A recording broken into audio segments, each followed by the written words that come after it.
Last spring, a road crew repaving a county highway in Holmes County, Ohio, had to stop work for 3 hours because an Amish farmer refused to move his wagon. Not out of stubbornness. He was hauling 200 pounds of salt, 4 gallons of apple cider vinegar, and enough dried beans to feed a family of 6 for 8 months. And he needed to get it to his root cellar before the rain hit. The crew foreman walked over, shook his head, and said something nobody expected. He said, "I wish I knew how to live like that." That remark spread through the county. Someone posted it on a local Facebook group.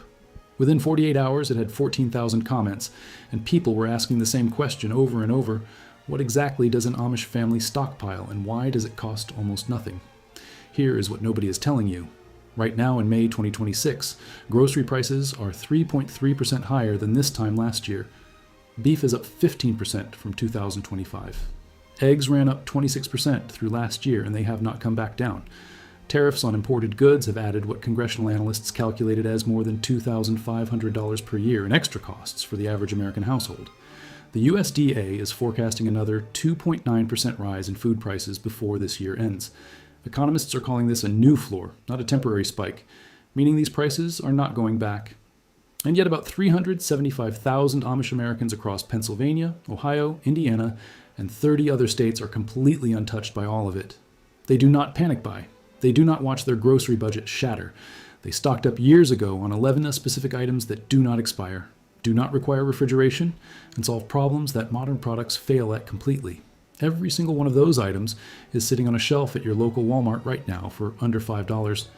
And the reason most Americans have never thought about them is the same reason you are not supposed to think about them. Welcome to Walter's Home Lab. The item that preserved civilizations and now sits forgotten in your baking aisle. The first item is pickling salt, and the Amish do not buy one canister of it, they buy it in 25-pound bags. And here is why that decision reveals something most preppers completely miss. Salt is not a flavoring, salt is a technology. In 3000 BC, the Egyptians were not seasoning their food with salt.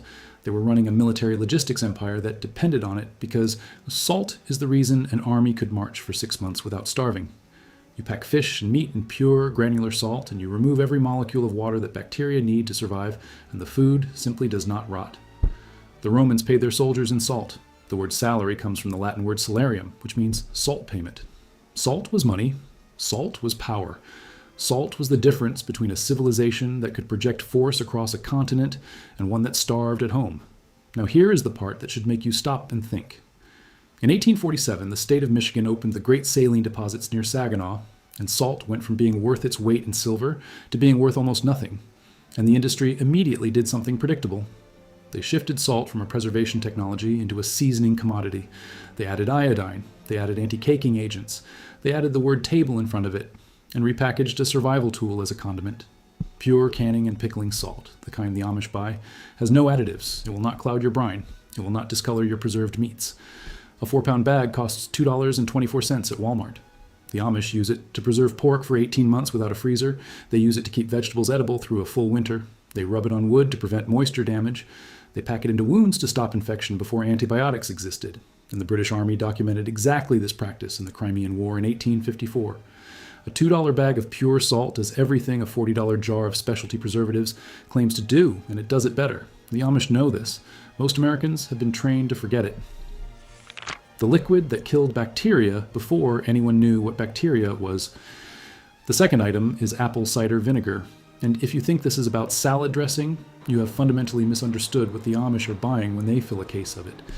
In the summer of 1854, a cholera epidemic tore through the city of London and killed more than 600 people in 10 days.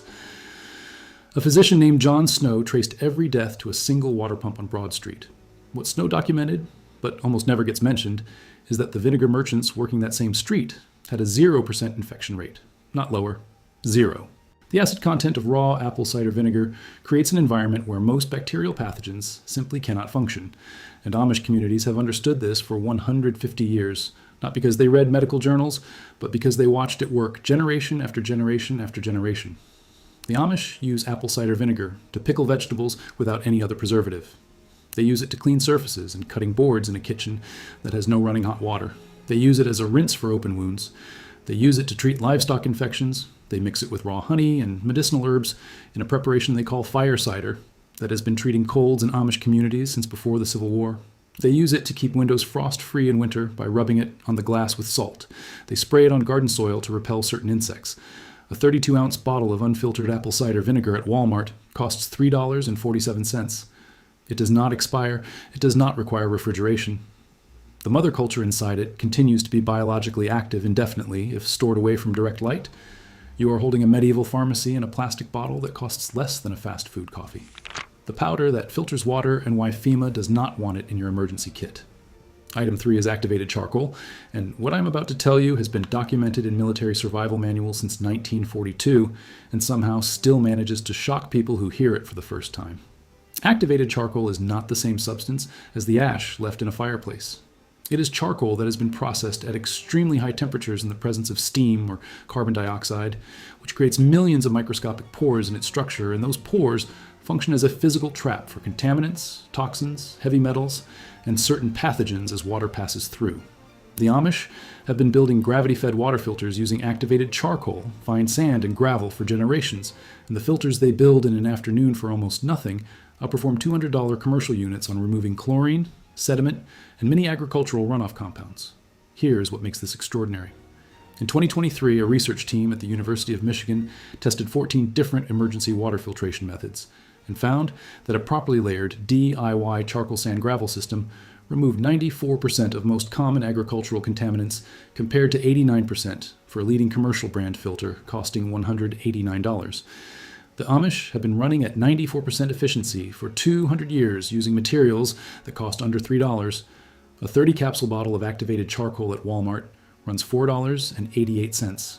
The Amish also use it medicinally. It is one of the oldest documented treatments for poisoning in existence, used in ancient Egypt as early as 1500 BC, and it is still used in hospital emergency rooms today for certain overdose situations. This is not alternative medicine. This is the same chemistry, the same mechanism, the same compound, just available at your pharmacy for $4 instead of through an IV line. The fat that preserves everything, including the tools keeping you alive.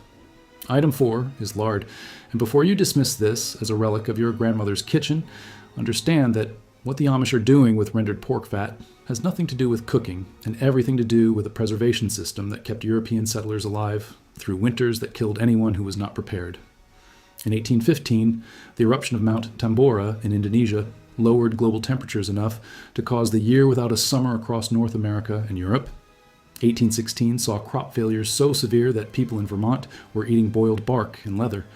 The families that survived that winter were the ones who had rendered their fat stores in the fall and packed meat directly into sealed crocks of lard where it sat preserved and edible for 12 to 14 months without any refrigeration at all. The Amish still do this. They pack cooked sausage and pork into crocks sealed with lard and pull it out months later with no spoilage. They rub lard onto iron tools and cast iron cookware to prevent rust, a practice the United States military documented in their 1944 field maintenance manuals as one of the most effective short-term rust prevention methods for iron equipment in humid environments. They use it to condition leather straps and harnesses. They use it as a waterproofing agent on boots and canvas. They apply it to chapped skin and minor burns. A 48-ounce container of lard at Walmart is $4.28. It does not require refrigeration if kept sealed. It stores for over a year at room temperature. The Amish have never needed a $30 bottle of leather conditioner, a $15 rust inhibitor spray, or a $12 tube of hand cream. They have one $4 product that does all three jobs and feeds them at the same time. The white powder, worth more than dollars. Per pound, that now costs $1. A box, item 5, is baking soda, and the reason the Amish buy it by the 5-pound bag instead of the half-pound box is not about baking.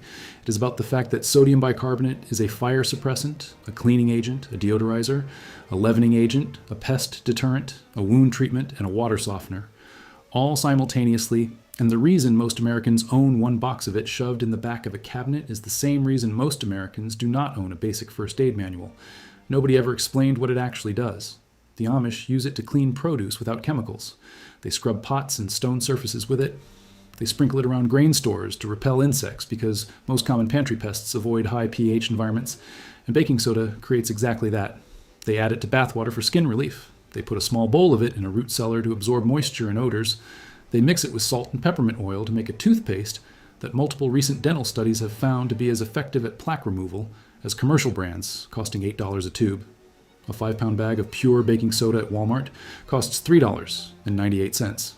It has an indefinite shelf life when stored in an airtight container. That 5-pound bag replaces, at minimum, 6 products sitting in your cabinet right now. The thread that crosses every survival scenario and costs less than a pack of gum. Item 6 is beeswax, and the suppression of this product is almost comedic in its transparency. In 1855, the British explorer and physician John Rae returned from the Canadian Arctic with testimony from Inuit hunters, who told him that the Franklin expedition survivors had died not from starvation or cold, but from failure of their equipment, specifically lead-soldered tin cans that poisoned the food inside. What Rae's report buried in a footnote is that Inuit communities had been sealing their stored food in beeswax for centuries and had essentially zero problems with food contamination during long-term storage. Beeswax creates a physical oxygen barrier. Bacteria that cause food spoilage are aerobic, they require oxygen to multiply, and beeswax denies them that oxygen completely. This is why Amish communities store aged cheese in beeswax for 12, 18, even 24 months without any refrigeration and pull it out perfectly edible. This is why they use it to seal wood against moisture. They use it to wax thread before sewing through heavy canvas and leather because waxed thread resists rot and friction and lasts 3 to 4 times longer than unwaxed thread. They use it as a wood finish that does not require toxic solvents. They mix it with sawdust to make waterproof fire starters that will ignite in rain or snow. A 4-ounce block of pure beeswax at Walmart costs between $3.50 and $4.50. The Amish have never bought a jar of commercial wood polish, a package of upholstery thread, or a commercial fire starter kit. They have beeswax, the cloth that filters, strains, wraps, and has never been improved upon. Item 7 is cheesecloth, and it costs $3.27 for a 2-yard package at Walmart, and the Amish buy it by the bolt because there is almost no survival task that a piece of fine woven cotton fabric cannot help solve. It is a water pre-filter. It is a wound wrap when sterile gauze is unavailable, documented field use in the American Civil War, where Union Army nurses reported using tightly wound muslin and cheesecloth as wound packing material. It is a food strainer for making butter, cheese, yogurt, herb tinctures, and stock. It is a seedling cover that lets light and water through while keeping insects off young plants in the spring. It is a cold compress pouch. It is a dust mask in a pinch. The Amish do not own a food mill, a commercial cheese press, a commercial butter muslin kit, a commercial seedling cover, or a commercial cold pack. They own cheesecloth. The entire commercial preparedness industry has built a $340 million business in the United States, selling these individual products back to people one at a time, and the Amish have never once needed any of it. The petroleum product. That was a military secret and now costs $3. Item 8 is petroleum jelly, and the reason the Amish stock it in bulk has nothing to do with chapped lips. In 1859, a young chemist named Robert Chesebro discovered a waxy residue collecting on oil pump rods in western Pennsylvania and noticed that the roughnecks working the rigs were using it to heal cuts and burns. Chesebro spent 11 years refining the product, testing it on his own cuts and scrapes, and finally patented it in 1872 under the name Vaseline. What the commercial history of Vaseline leaves out is that by 1914, the British military had quietly classified petroleum jelly as a critical military supply and was using it to prevent rifle bolt corrosion in the trenches of France, to waterproof leather boots, to treat trench foot, and to protect exposed skin from the toxic residue left by chemical weapon attacks. A product sold to civilians as lip balm was simultaneously being deployed as a military-grade equipment maintenance compound and medical intervention. The Amish use petroleum jelly to preserve and waterproof leather boots and harness that must withstand daily outdoor work in all weather. They coat iron tools with a thin film to prevent rust during storage. They seal wooden handles against cracking in dry winter air. They apply it to minor wounds and cracked skin. They use it as a fire-starting aid. A cotton ball soaked in petroleum jelly will burn for 4 minutes in wind and rain when nothing else will catch. A 13-ounce jar of petroleum jelly at Walmart is $3.12. It does not expire. It does not freeze. It does not require any particular storage condition. The Amish do not own boot conditioner, rust inhibitor, wood handle oil, wound ointment, and fire starter gel as separate products.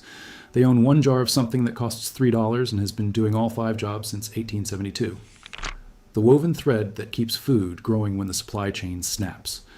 Item 9 is cotton twine, and the Amish buy it in 500-foot rolls for $3.89 and use it for everything from staking tomato plants and training climbing beans to lashing tool handles, bundling dried herbs, hanging cured meat in the smokehouse, making cold frames in the garden, and to replacing broken harness ties in an emergency.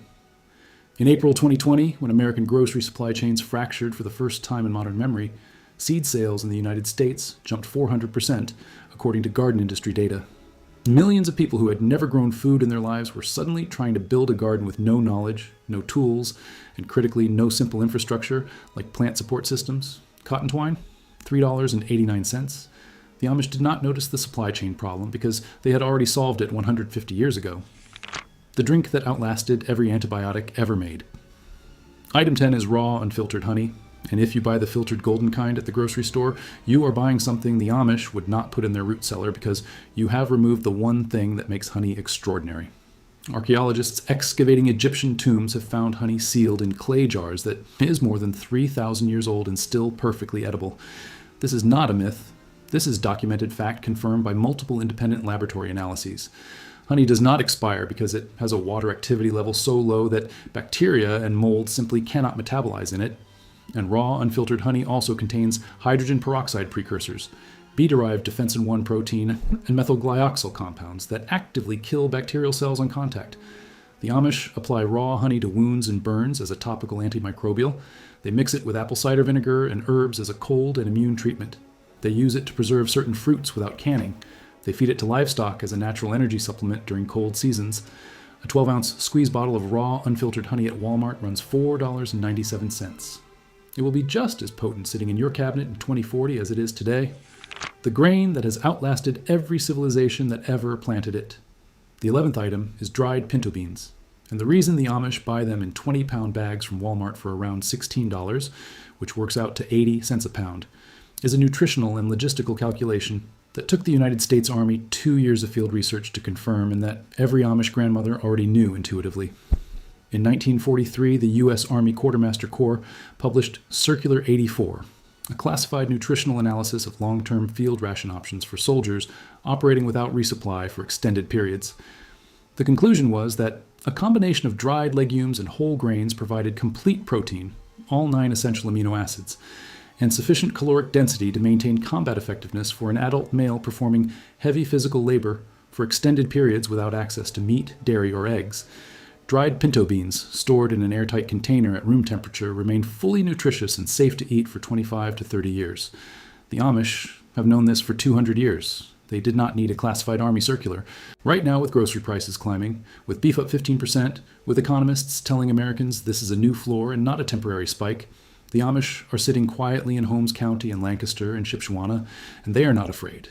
They filled their root cellars with salt, apple cider vinegar, activated charcoal, lard, baking soda, beeswax, cheesecloth, petroleum jelly, cotton twine, raw honey, and dried beans, and they did it for under $100, and they are set for a year.